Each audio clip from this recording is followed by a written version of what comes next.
या 4 दिवसात आपण याच जागेवरती दुसऱ्यांदा भेटलेलो आहोत. परवा मी दिल्लीला जाऊन आलो. रविवारी परत भेटणार आहोत ना. या गर्दीचं एक वैशिष्ट्य आहे.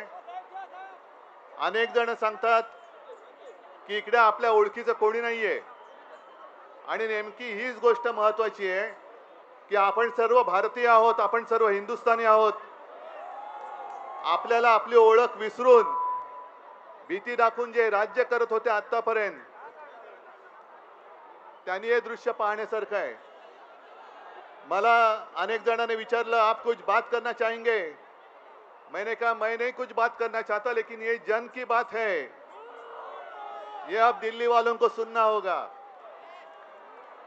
मी तमाम देशभक्तांना सांगतोय की दिल्लीमध्ये ज्या पद्धतीने बेछूट पद्धतीने विद्यार्थ्यांवरती लाठी हल्ला झाला, अश्रुधूर वापरला गेला, ठीक आहे,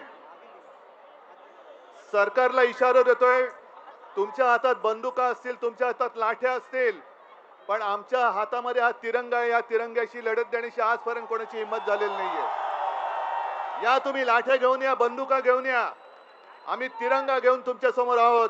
बघू तिरंगा जिंकतो का तुमची हुकुमशाही जिंकते. ठीक आहे, आपण आपल्या एकजुटीचं दर्शन घडवत आहोत. मला वाटतं राष्ट्रगीत तिरंगा मार्च असणार आहे. इथून छत्रपती शिवाजी महाराजांच्या पुतळ्यापासून सिद्धिविनायकाच्या चौकापर्यंत आपण सगळे या सेम असंच, no political flags, no political banners, only and only तिरंगा. देशभक्तीसाठी आपण पुढे निघालेलो आहोत. तुम्ही पोस्टर दाखवा, सगळे कॅमेऱ्याला पोस्टर दाखवा.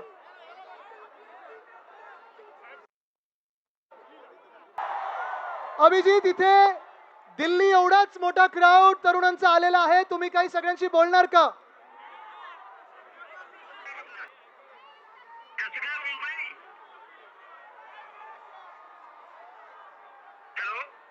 हा अभिजित बोलोय.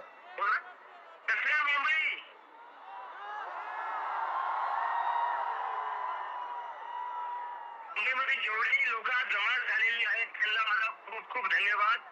आणि माझा विशेष धन्यवाद उद्धव सरांना आणि आदित्य सरांना, जे पहिल्या दिवसापासून काँग्रेस जनता पार्टी असो, सोनम सूत्र असो किंवा जयदेवी भारतीय स्टुडंट असो, त्यांच्या सोबत उभा राहिलेले आहेत. आणि उद्धव सर सारखे म्हणतात की हा देशाचा मुद्दा आहे, हा युवकांचा मुद्दा आहे, आणि त्यासाठी आम्ही नेहमी स्टुडंट सोबत उभा राहू. तर उद्धव सरांचाही माझा खूप खूप धन्यवाद. आणि मुंबईतल्या लोकांना मला खूप मोठा अपडेट आहे. आज मीटिंग झालेली आहे जेपी नड्डांसोबत, आणि मीटिंग खूपच पॉझिटिव्ह होती, जिथे त्यांनी आपल्या 3 डिमांड ऑलमोस्ट स्वीकार केले आहेत. They have agreed to almost 2 out of 3 demands.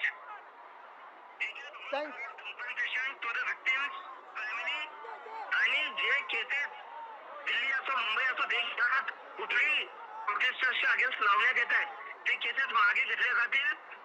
आणि सरकारने धर्मेंद्र प्रधानच्या राजीनाम्यावर विचार करू असे सुद्धा सांगितलं आहे. Yes, अभिजित. उद्या परत Thank you. बोलवलं आहे चर्चेसाठी. येस अभिजित, धन्यवाद. तुमचा आवाज इथे आला. आणि आता राजीनामा घेऊनच या सिस्टम बदलायची आहे. सिस्टम म्हणजे आता युवा भारत, ये नया का नहीं.